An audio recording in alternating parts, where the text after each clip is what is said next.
Good afternoon, you're watching your lunchtime news here on TV1 with me, Deshan Gonavala. We've got the very latest from here at home and around the world lined up for you today. But before we take a look at these stories, let's first have a look at your headlines.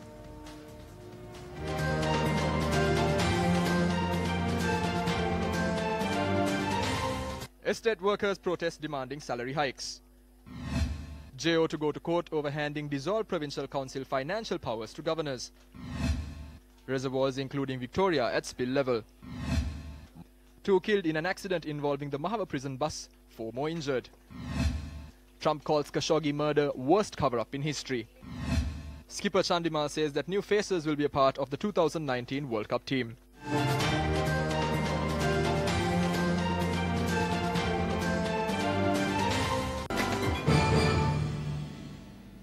Now in your lead story this afternoon, a demonstration is currently underway at the Golface Green demanding that the daily wages of the estate workers be increased to 1,000 rupees.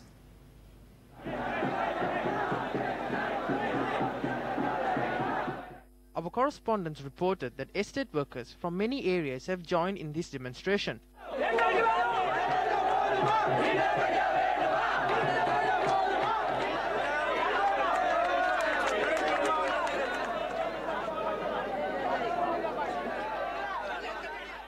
The joint agreement on the estate workers' daily wages has already expired.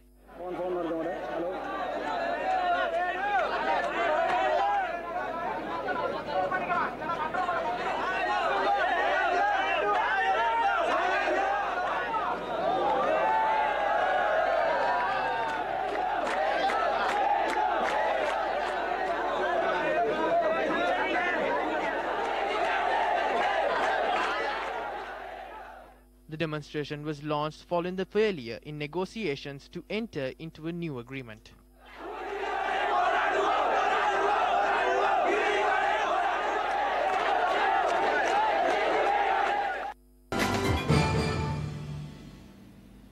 Now in your local news, today marks the Wap Full Moon Poya Day, which signifies the end of the Was period for bhikkhus. Wap Poya is known as the period of sowing.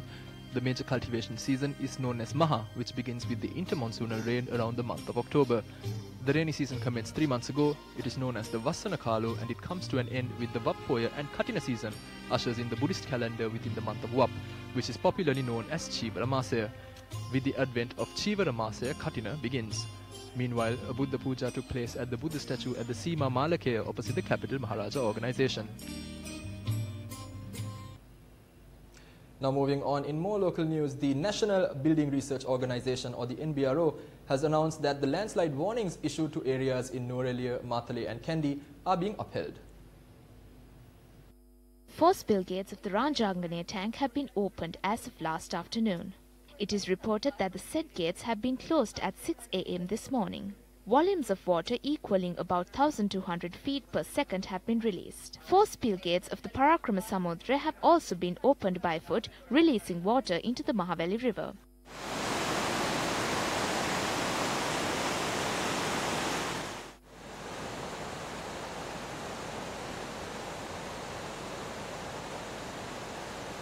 Meanwhile, the Met Department says that showers of 100 millimeters can be expected in western, central and Uva provinces. The highest rainfall of 105 millimeters in the island over the last 24 hours have been reported from the Morragala district. Now in some tragic news, a father of 2 died in a shootout that happened in Hakuruwela, Makulduwa in Virakatiya. The shooting took place at around 12:15 last night. He was shot while he was returning from a funeral. The police suspect that the shooter was hiding at the time. The victim was wounded in the shooting and died upon admission to the Tangol hospital. The victim was a 39-year-old man who was a resident of Hakuruwela. Moving on, in more local news, a man and a woman were killed in a collision between a prison bus and a van in Balagullagama area in Mahava. Police said 4 other people sustained injuries and were admitted to the Kurunegala hospital. The accident occurred at around 8 a.m. today when a prison bus travelling from Anuradhapura to Variapola involved in a head-on collision with a van. The injured and the deceased were travelling in the van at the time of the accident.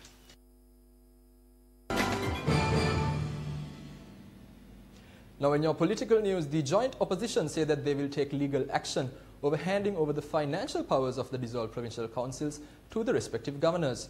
MP Udayagam Manpila expressed these views following the party leaders' meeting held at the residence of former President Mahinda Rajapaksa. Our attention today was particularly towards how the governors are appointing estimates and spending funds belonging to the dissolved provincial councils. But the governor has no such power to spend without the approval of a council. So former President Advisor MP Pravitra Wanniyarachi and the former Chief Justice of the Sabaragamuwa Provincial to file legal action. As of this evening, 6 provincial councils, including the Northern Provincial Council, have seen their terms expired. This Yahapalana government must conduct elections in these provinces. But we hear that the Prime Minister and the President are planning to come together to help the governors do politics by vesting the power in them. They are trying to carry out the functions of these councils without public representatives. We, however, will not let this happen.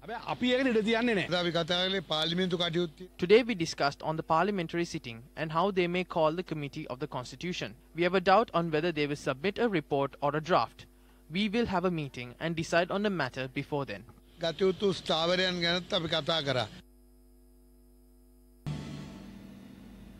Now over in the sporting world, Sri Lanka cricket captain Dinesh Chandimal said that a few new players will be introduced to international cricket before the 2019 Cricket World Cup.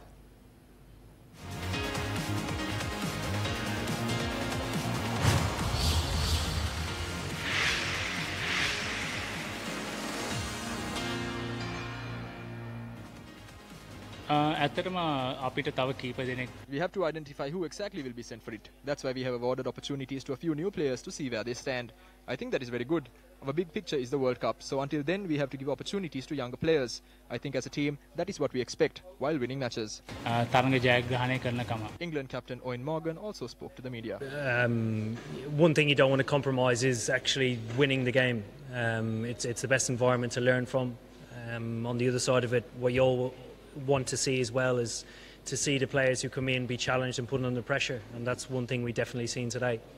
And I think it's people will say you don't want to see your bowlers get hit all over the place or back over the head, but I think it's necessary in order to learn.